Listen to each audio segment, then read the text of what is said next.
நான் யார் தெரியுமா? 41. அபி. அணுவை ஒரு தடவை அழைத்து வரச் சொல்ல நிலாவும் போய் வந்தாள். கோபி என்னிடம் கீழக்கரை காலேஜ் சென்று சர்டிபிகேட்ஸ் வாங்கி வரச் சொன்னான். நானும் நிலாவும் சென்றோம். காலேஜ் முழுவதும் சுற்றி காட்டினேன். சர்டிபிகேட்ஸ் வாங்கிவிட்டு பஸ் ஏறி சென்னை வந்தோம். 1999 ஜூன் 22 அன்று அணுவின் 5வது பிறந்த நாள் வந்தது. J3யில் கேக் கட் பண்ணி கொண்டாட வைத்தார்கள். மதியம் கலந்து கொண்டு பரிசுகள் கொடுத்து கொண்டாடினார். நிலா ஒரு முடிவுக்கு வந்தாள். இன்னொரு குழந்தை வேண்டும் என்றாள். அதனால் ராமச்சந்திரா ஹாஸ்பிட்டல் போய் வந்தாள். அன்று என்னிடம் ஆழ்வார் திருநகர் லட்சுமி ஹாஸ்பிட்டல் அழைத்துச் சென்றாள். கர்ப்பமாக இருப்பதை தெரிந்து கொண்டேன். ஆனாலும் அவள் வேலைக்கு போய் வந்தாள். கோபி நண்பன் கார்த்தி வீட்டு வேலைக்கு சென்று வந்தாள். அது முடிந்ததும் பள்ளிக்கரணை வீட்டு வேலைக்கு போய் வந்தாள். பஸ்ஸில் தான் சென்று வருவாள். கோபியின் 23வது பிறந்த நாளை முத்துக்குமரன் காலேஜில் கொண்டாடினான்.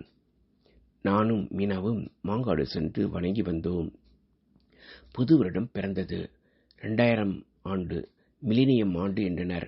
புத்தாண்டுக்கு முதல் நாள் இரவு பாரதி சரோ கிருத்திகாவுடன் காரில் வந்து மீனா, கோபி, பிரியா, சத்யா, அணுவுடன் என்னையும் காரில் சாத்தனூர் அணைக்கு கூட்டிச் சென்றார். வழிநடுக காரை நிறுத்தி புத்தாண்டு வாழ்த்துக்கள் சொன்னார்கள். வான வேடிக்கை, பட்டாசு போட்டார்கள்.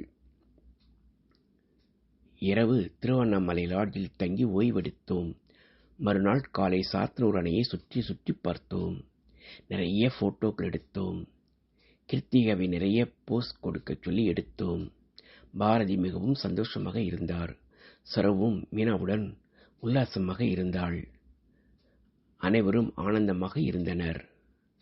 மாலை புறப்பட்டு வீட்டுக்கு வந்தோம். மறக்க முடியாத பயணங்களுள் அதுவும் ஒன்று. ஏப்ரல் 2000 அன்று மதி வீட்டுக்கு வந்திருந்தார். கோபி சத்யாவுடன் பேசினார்.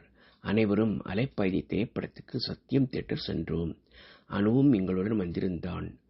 ஜாலியாக பார்த்து மகிழ்ந்தார்கள். நிலா டாக்டர் சொல்லி எப்படி மருந்து சாப்பிட்டு வந்தாள். நிறைய மாதமாக இருக்கும்போது நிலாவின் அம்மா வந்திருந்தார்கள். ஒரு நாள் வயிற்று வலி என்றதால் லட்சுமி ஹாஸ்பிட்டல் கூட்டி வந்தோம். 2000 ஆண்டு ஜூன் 16 நீண்ட நேரத்திற்கு பின் நார்மல் டெலிவரி என்றார்கள். அந்த சமயம் அணு மீனாவுடன் இருந்தான். விஷக்காய்ச்சல் என்றதால் லட்சுமி ஹாஸ்பிட்டல் அழைத்து வந்தோம். பிரியா அருகில் இருந்து கவனித்துக் கொண்டாள். 2 நாளில் அணுவை டிஸ்சார்ஜ் செய்து வீட்டுக்கு கூட்டி வந்தோம். நிலாவையும் டிஸ்சார்ஜ் செய்து வீட்டுக்கு அழைத்து வந்தோம்.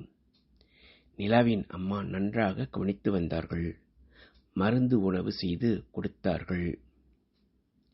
குழந்தைக்கு ஏற்கனவே முடிவு செய்தபடி அபிநயா என பெயர் வைத்தோம். பௌர்ணமி அன்று வெள்ளிக்கிழமை கேட்டை நட்சத்திரத்தில் விருச்சிக ராசியில் பிறந்த பெண் என்பதால் ஜோசியர் அதிர்ஷ்டக்கார பெண் என்றும் அம்மாவுக்கு சிறப்பாக இருக்கும் என்றும் சொன்னார். சொன்னது போல் சொந்தமாக ப்ராஜெக்ட் செய்ய அக்ரிமெண்ட் போட்டு வந்தேன். பெரம்பூர் மொய்தீன் ஹோட்டல் வேலைக்கு அட்வான்ஸாக ரூபாய் 50,000 வாங்கி வந்தேன். ஜூன் 22 அணுவின் 6வது பிறந்த நாள். போரூர் ஆபீசர்ஸ் காலனியில் உள்ள எல்லா வீடுகளுக்கும் சென்று சாக்லேட் கொடுத்து பிறந்த நாளை கொண்டாடினான். நிலாவின் அம்மா அணுவின் பிறந்த நாளை சிறப்பாக கொண்டாடினார்கள். ஓனிடா டிவி கொடுத்து சாம்சங் கலர் டிவி வாங்கி வந்தோம். இந்த நேரம் பிரியாவும் நர்சிங் கோர்ஸ் முடித்து ராமச்சந்திரா ஹாஸ்பிட்டலில் வேலைக்கு சேர்ந்தாள். கோபியும் மாங்காடு முத்துக்குமரன் இன்ஜினியரிங் காலேஜுக்கு மாறினான். இங்கு அதைவிட அதிக சம்பளம் என்றான். எல்லோருக்கும் சந்தோஷம். கோபி நண்பன் மதியழகன் அடிக்கடி வீட்டுக்கு வரும்போது சத்யாவும் விரும்ப மீனாவுக்கு விஷயம் தெரிந்தது.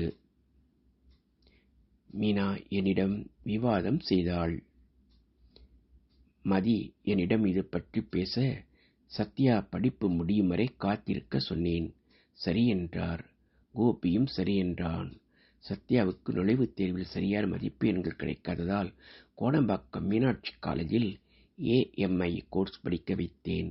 ஒரு வருடம் முடிந்ததும் மீண்டும் BCA படிக்க வைக்க முடிவு செய்து துறைப்பாக்கத்தில் ஜெயின் காலேஜில் சேர்த்து விட்டேன். வீட்டிலிருந்து சுமார் 30 கிலோமீட்டர்.